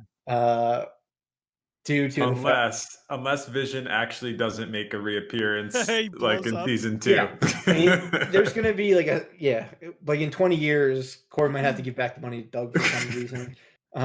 Is there interest or inflation on that? Definitely interest. Yeah, I mean, think there's still an argument. Doug was playing the long game. My argument was that neither one of us won, but I didn't think either one of you won, Yeah, honestly. Because the regular Vision sort of sacrificed himself by staying there or whatever, and the other one, I guess, has his memories in there now, but he's downloaded just himself. farting off somewhere. Like, where is he? I figured he He'll was come going to back walk eventually. in. I thought he was going to walk in at the end of the end credit stinger, and he's going to be like, "Hi, Wanda, I'm White Vision now," I mean, he's gonna come back. and she's going to paint him to look the same. Now you look like Viz. Yeah, he'll come back Yeah. in like phase 5 or something like that. They'll probably make him. They can't just be like, oh, Vision's back, like all's well. I'm sure there'll be a couple. They have to. Oh. movies where he's different and I doesn't talked work. about this with Callie too. I said, if they fucking pull a Men in Black 2 where it's like a whole movie of Vision trying to remember who he is, I'm not watching it. I'm not doing this. We're beyond this point. They've done it too many times in movies. They're not Way getting too us many again. times. I'm beyond this point. Oh, man. Yeah, that would be Alright. pretty terrible. I didn't Well, we even think got- of that as a possibility. It's going to be a whole movie of Vision remembering who he is. So yeah, that's WandaVision. We got Falcon the Winter Soldier in 2 weeks. I believe It's nice. It's quick. Yeah, March 19th. It's on Disney Plus. 6 Yep. episodes as far as I know. I believe they're closer to hour length episodes. Nice. But we will be next talking Friday. about that shortly. Yeah. And Zach, I hope you have tons of success in the future. Can't wait for Neighbors 3 whenever that comes out. Yeah, And, maybe a new season of your Netflix show. I enjoyed watching you go around the world and do rich people stuff. Loved you as It Ted was Bundy. Maybe we will get you on the show for the recap of every single MCU show. So basically once a quarter, you'll come on and let us know your thoughts. I'll get our ratings up. Yeah. Sounds good. All right. Let's go to the feature presentation then. Franchises we want a long-awaited follow-up to. So yeah, we talked about Coming to America. We talked about Blade Runner 2049 having been a successful one, but right now we're going to be talking about ones that we would like to see in the future. For the most part, these are part 2s. We haven't had a sequel to them at all. There's a couple. We played fast and loose with a couple of them. But for the most part, they're ones where we have not seen a movie in 10 years. But we'll kick it off with one that has absolutely been talked about as far back as when the last movie came out. And that is Kill Bill Volume 3. So, obviously, well, I'm not even going to say obviously. For those who don't know, Kill Bill Volume 1 and 2 was originally supposed to be one film and ended up being as massive as it was, and they had to break it up into 2 films that came out about 7 months apart. I believe it was October 2003 and April 2004.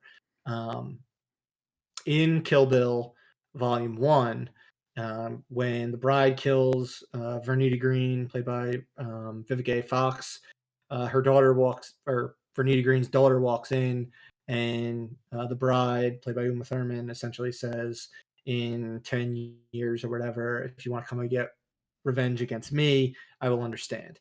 So Quentin Tarantino always talked about how one day he might do a Kill Bill Volume 3 where the bride's the villain and Vernita Green's daughter is the protagonist. I still want to see this film. As much as I think Kill Bill 1 and 2 is are a fantastic, complete film, I think it'd be pretty neat for him to dig back into that well and do a reunion with Uma Thurman. What do you guys think? Yeah, I mean, I would love to see more in this universe. He definitely teases it. I mean, and has talked about it, like you said. But it would be cool for him now later in his career, to go back to those characters and kind of tie up loose ends. Expand on those characters even more. Could even introduce new characters. But Kill Bill was it was so much fun. So this is one that I like. I keep talking about it. This and the whole bloody affair, which is the release of the two parts together as one film, like they were originally intended. So we haven't gotten that either, but maybe we'll get both of these, at some point before the end of his career.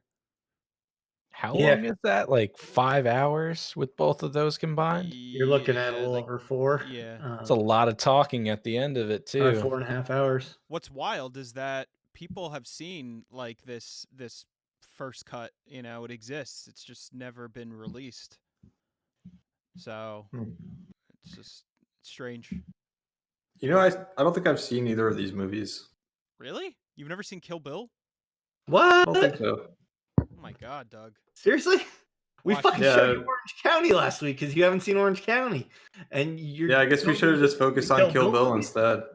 Yeah. Oh, Yeah, fuck, no. man. Watch these And alone. yeah, at we'll some have to point. talk about Orange County next week.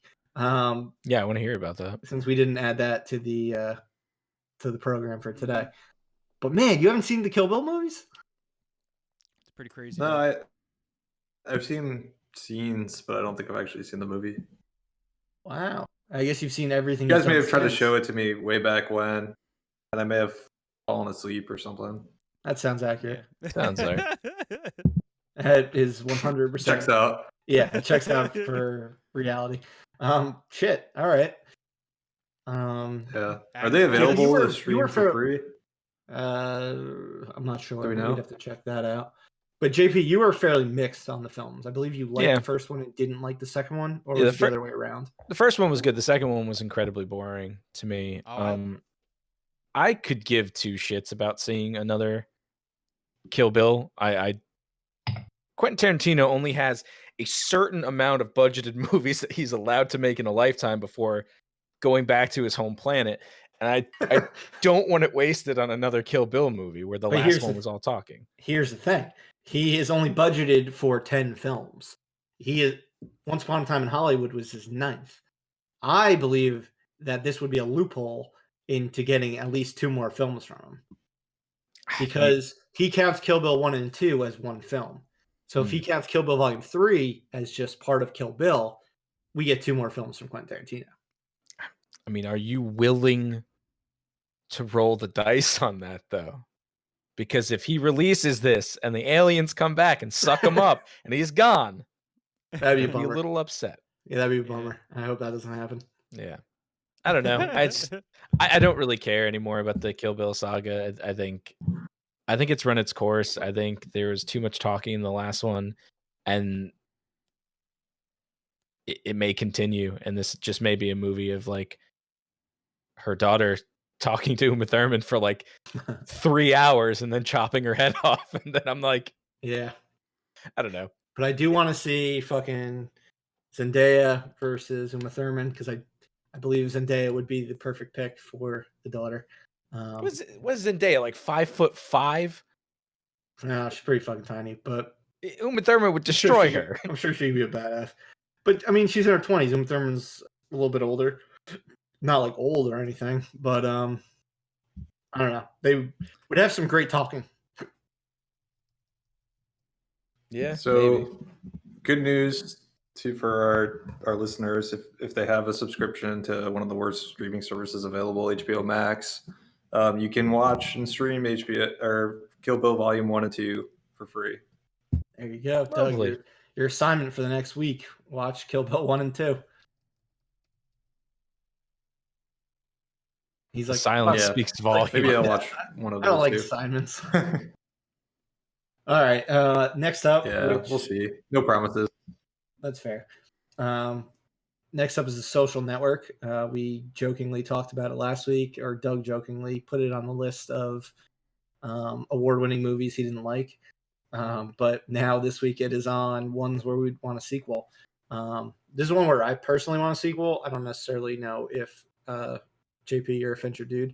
I don't know if you'd want a sequel to it.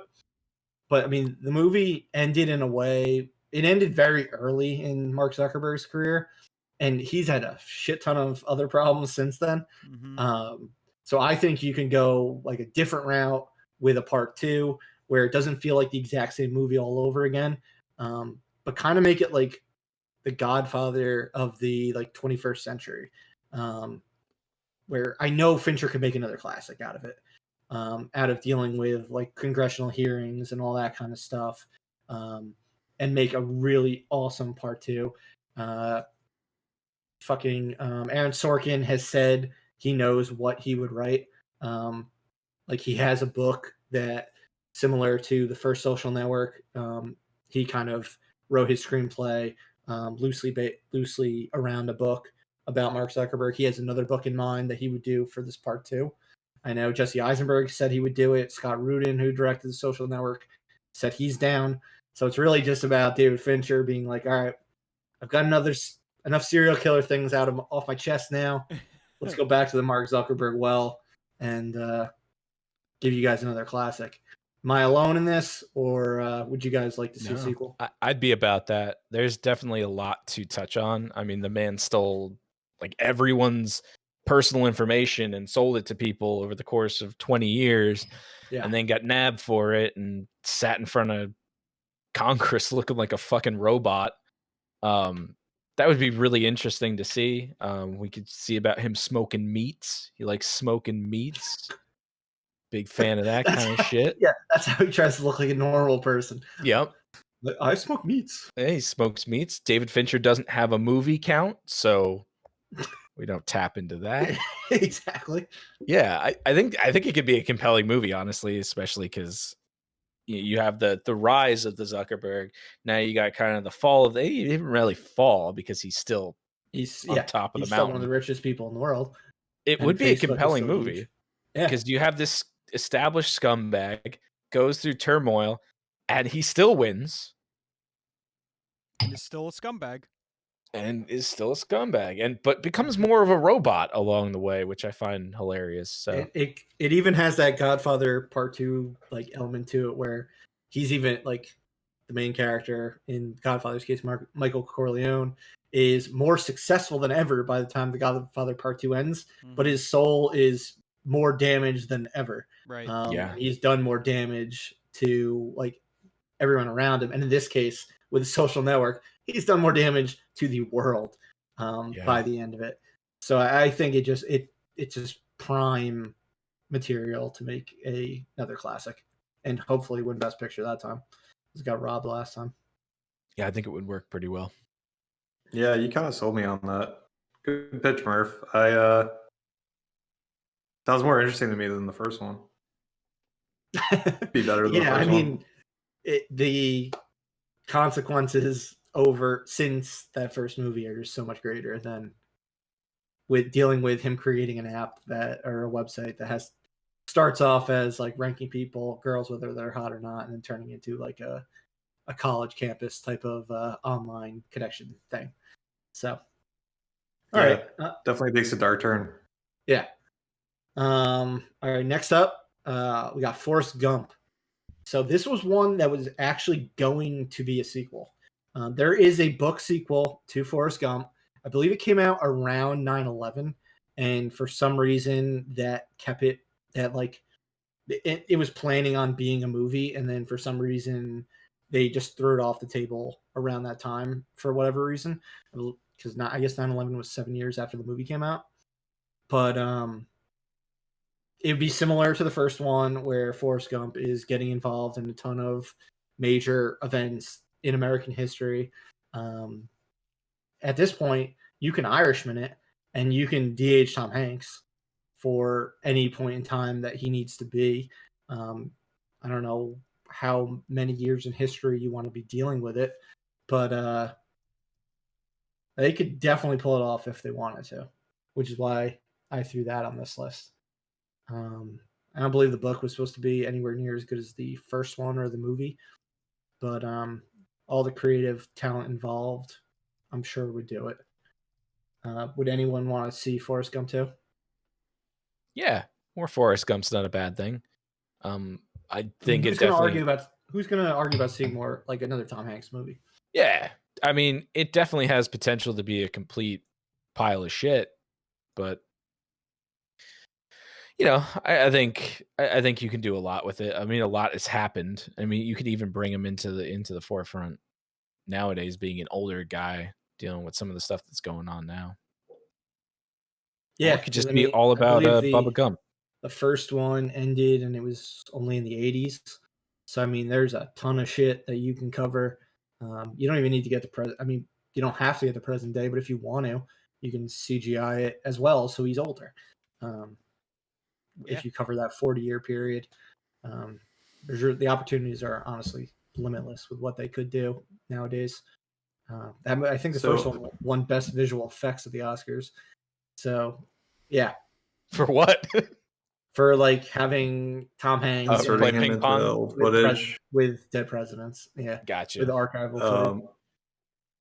I think I'm good on seeing this movie. I don't know that I need to see. Well, you didn't like the first one, so your opinion Yeah, that's does true. not You're count. kind of a weirdo. I was thinking though, if we're gonna bring back Tom Hanks in old movies, let's pull out some of the comedies. Let's get comedic Tom Hanks back. Okay, what are you thinking? Which one? The I'm liking Burbs. what you're thinking now. I'm liking what you're thinking. The Burbs. I too. know. The Burbs. Yes. I don't know how That's you not do a bad. sequel to it, but I'm sure Corey you can really- Feldman is the bad guy. Not the He's the new character cannibal. himself. Corey Feldman's the new cannibal on the street. Yes. I mean, what could you do? I mean, Toy Story 5. yeah, I mean, Toy Story 5 will come out eventually. They're fucking as inevitable as Thanos. But I'm trying to think if there's any others that, like, I don't know. You can't really do big. No, you Terminal can't. 2? I don't think I big mean, works. do you do a reverse big where he Ooh. wants to be young because he's getting older, and you go back He buys the machine to on he's gonna be- eBay. like he wants to be young, and like I want to be in like my prime, and you go back to Josh Baskin in like his 30-year-old Tom Hanks. You could do it. That's not the craziest idea in the world. What What do you about? call it? Is it small? Yeah. Yeah, why guess not? I guess. Unbig. Less wanna be- big. I want to be Less small. big. I want to be small. That's my wish. Ooh, that could end so poorly. Not I as know. big. In so many different ways, too. I want to be 30. Like that just called me 30. I don't And then there's 30 of them. know. I'd be a great genie. I'd be such a piece of shit. Just a malicious bastard. What are you thinking, Doug? You're looking down at your phone. I'm assuming you're. Yeah, I was trying to remember how Money Pit ended. I haven't seen kind it of- yet, so don't spoil it. That was kind of funny. Sequel That's to a great the, movie. Kind of they make another bad investment. a sequel to The Terminal, where he's stuck in the terminal again. Yeah. That's not We'll talk about that's the not Terminal. comedic, Tom Hanks. We are on 2004. We will talk about the terminal in 2004. Okay. Well, you keep thinking. We'll move on to the next one. This one's a cheat.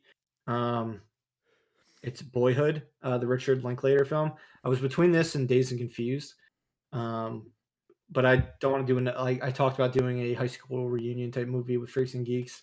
It'd be way too depressing if they did like a 40th high school reunion with Dazed and Confused. So I'm Yeah, not doing that. And they should never touch Dazed and Confused. Yeah, let Don't that be touch its it. own thing. Yeah. But with Boyhood, I thought the experiment of filming over 12 years was super fucking creative and exciting.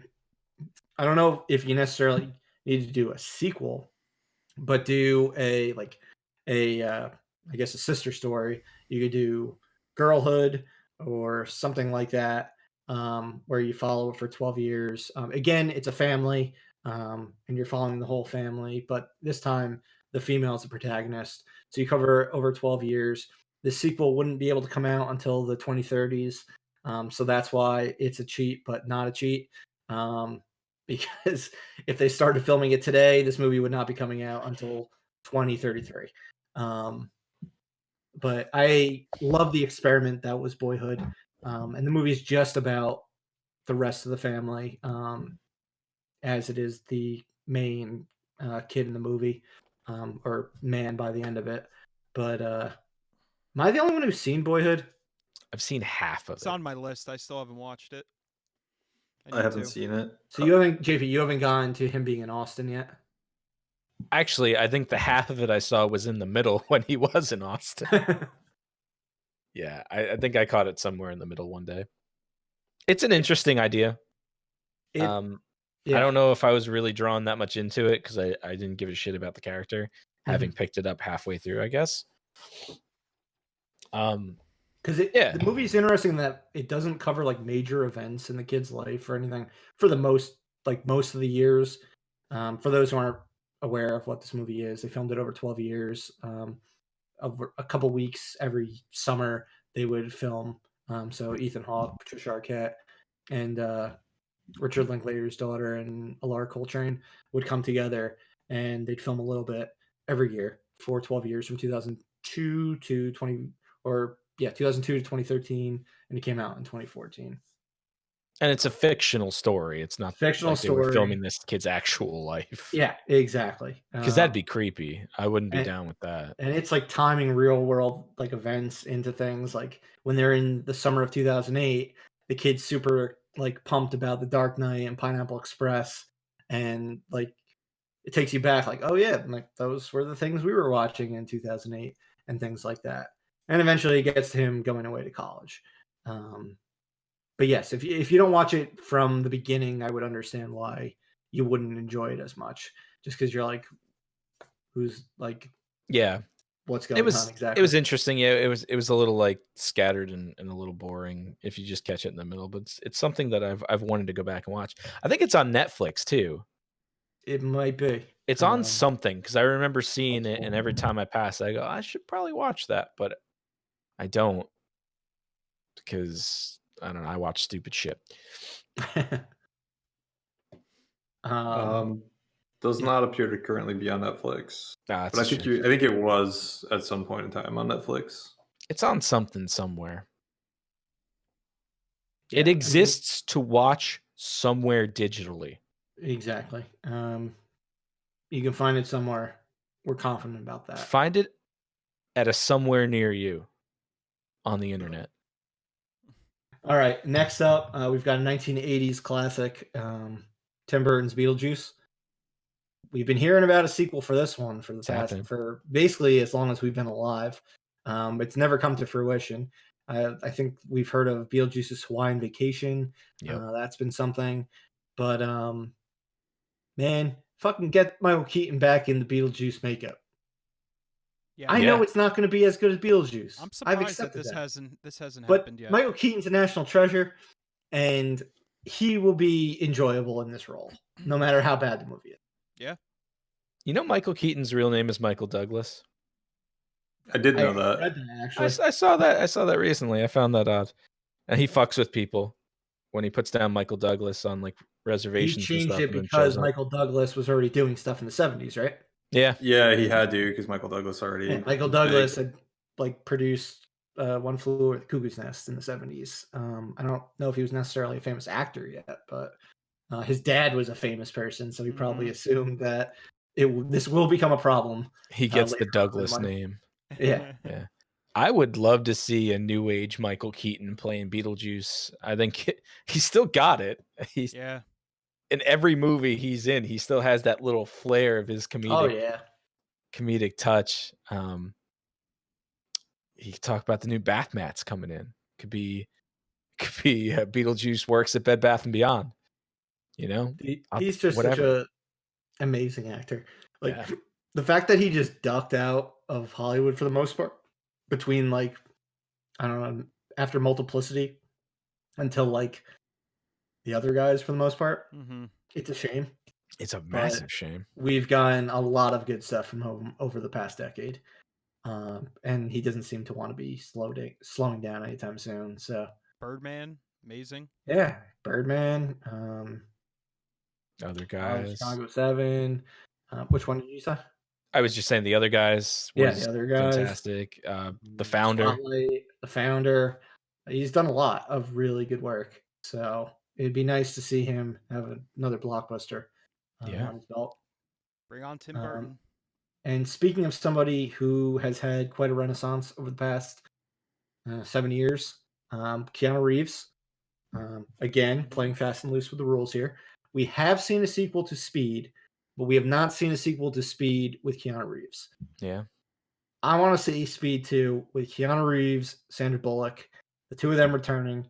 You can have John DeBont direct it. I'm not if he's alive. If he's not alive, I think he will not be able to direct it. That'd be tough. And we'll have to get somebody else. But I would like to see a true sequel to Speed, because Speed 2 Cruise Control was fucking dog shit. I enjoyed Who's in that one? Is it Christian Slater? No, Sandra Bullock and Jason Patrick. Yeah, Jason Patrick. Yeah, and Willem Dafoe plays Willem the villain. Dafoe put leeches on him. He was the villain. A fucking cruise ship isn't like that fast. Like it goes pretty fast, man. It's hard to stop a cruise ship. They don't appear to be going fast. That's true. Which is the problem. I like that movie for all its ridiculousness. I used to love it when I was a kid. I still like it. They downgraded to PG-13. Yeah. You don't do that. Yeah. No. Here, you know what?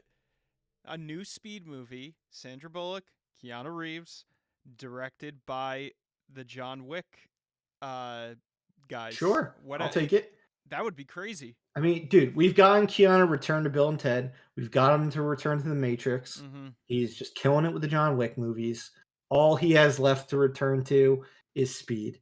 It was his other classic film. He's got to do it. Isn't there one more? I feel like there's another. Constantine? No, Constantine or Point Break. Constantine is a great movie. I watched that recently again. But they can't do a Point Break because they've already made 9 sequels to Point Break 2. It's called the Fast and the Furious franchise. Good point. Yeah. Very good point. And they did a remake too, so you got 10. True. Hobbs and Shaw, 11. 11, yes. But yeah, I think it'd be a fun one to do. Sandra Bullock and Keanu Reeves had tremendous chemistry in that film. Never saw the Lake House, but I imagine they had their chemistry rolled over into that one. Well, they both. I saw an interview. They both had a crush on each other during that time period. And Keanu was just like, they were sizzling together. So I could see Sizzle that. me timbers. Yes. You sizzle me timbers. So I've got some good news for our Speed sequel. John DeBont is still alive. Good for him. However, he walked away from directing movies in 2003 when Laura. Did you beside him? No, Laura Croft, Tomb Raider: The Cradle of Life. It says broke his will as a director. I mean, that movie is dog that shit. makes sense. It's pretty bad. That's a terrible film. All right. I mean, so we just have to convince him to get him back. I think that was a birthday movie for me. He had some hits. No, the first one was. He had some other hits, like Twister was fucking huge. Twister's a great movie. I love it. All right. Well, at least I'm glad he's alive. Keanu, it's up to you. But he's broken, Murph. His spirit is broken. Fucking repair him and bring him back. His spirit is broken. Yeah, I mean, if anyone could repair him, it's Keanu Reeves. Agreed. Sure. Yeah. Man's like a shaman. He's got healing magic. It was Wolfgang Peterson that did Poseidon. That probably broke that guy as a director too. All right, and our last one, which we did mention in when we discussed Boyhood, was Pineapple Express. I was looking for a comedy that you can more realistically do a sequel for, and it not be like it not just sound terrible. Like I was like Step Brothers. I was like, no, it doesn't make sense. It would be way too depressing at that point. And they've already the story came to a natural conclusion. They've matured a little bit. But Pineapple Express, you could definitely do a sequel to. We already got it, man. We got it, and this is the end. Wait, do they do? We do. They do. They do a fake part 2, don't they? Yeah. Oh shit, Dale and Saul. I completely forgot about that. But we take it and you make it into a full length feature. We have a taste. We saw Lethal Weapon 5 essentially with this Pineapple Express 2. We want to see the real version. Yeah. I want to see Always Sunny make a full length Lethal Weapon 5. like this one wouldn't hurt. It wouldn't damage the legacy of the first one, like if it doesn't work out that much or anything like that. Like, How do you damage the legacy of a stoner movie? Exactly. Like, yes, like Anchorman 2 and some of these other ones like fucking sucked, but like I'll still go back and watch Anchorman and not even think about the second one. I'll do the same with Pineapple Express if this one doesn't work out. But who's not going to be happy to see Seth Rogen and James Franco? And if you fucking pulled dead ass Danny McBride's character back, he'd easily come back. Red, man. It'll be a Oh blast. yeah, he's the what is he in This Is the End? He puts a hit out on him because he's still alive. He runs the weed empire, and Woody Harrelson is speaking. Oh no, something like Woody Harrelson's in it, and he's speaking about the love of weed. He's gonna get it legalized, and Red doesn't want that, or something like that. So he puts a hit out on him. So David Gordon Green just has to work on this after Halloween 3 of his new trilogy. Wow, what a weird. He still work. Yeah, I know. Yeah. Super weird. But him and Danny McBride, they're still homies. I mean, they did those 3 movies together. They're doing Righteous Gemstones together. When? Now, please. Yeah, I don't know when season 2 is going to come out. Hopefully this year. But yeah, Pineapple Express 2. Do it. Yeah, I think that would be a good one. But that's it. That's what we got. We had 7 films. If you got any more that you would like to see, please hit us up on social, comment on anything, let us know, and we'll be happy to talk about it next week in like a little short follow-up. Yeah. But that's all we got for today. Thank you again for listening. Our bonus segment for our yearly film series on YouTube is 2004. So we're going to be covering 4 films, or 5 films in this case, that we find memorable. We've got a bunch of user submissions that we're also going to be mentioning as well. So when you're listening to this full episode, either now on Twitch or later in the week on YouTube, you can expect the 2004 yearly film series to be up by Monday the 17th at the latest. Yeah, get at us on Twitter, on Instagram, on YouTube. Come hang out with us on Twitch. Let us know what movies you want. We'll shout you out. Absolutely. But yeah, next week we are going to be talking about director's cuts of films that we would like to see, ones that have not yet seen the light of day, in honor of Zack Snyder's Justice League. It's happening. Which is so close to being... It already happened. But it already happened for some people. For big enthusiasts of Tom and Jerry, it's already happened. But those poor children. Next week, we won't get to talk about the film Justice League itself, but the following week, we will definitely provide our reviews for that one. But to get you ready for it, next week, we'll be talking about director's cuts we'd like to see. Yeah. As always, this has been Corey, Doug, JP, and Murph at Live Breathe Film. We will be back next week, and we hope you are too. Thanks a lot. Bye, y'all.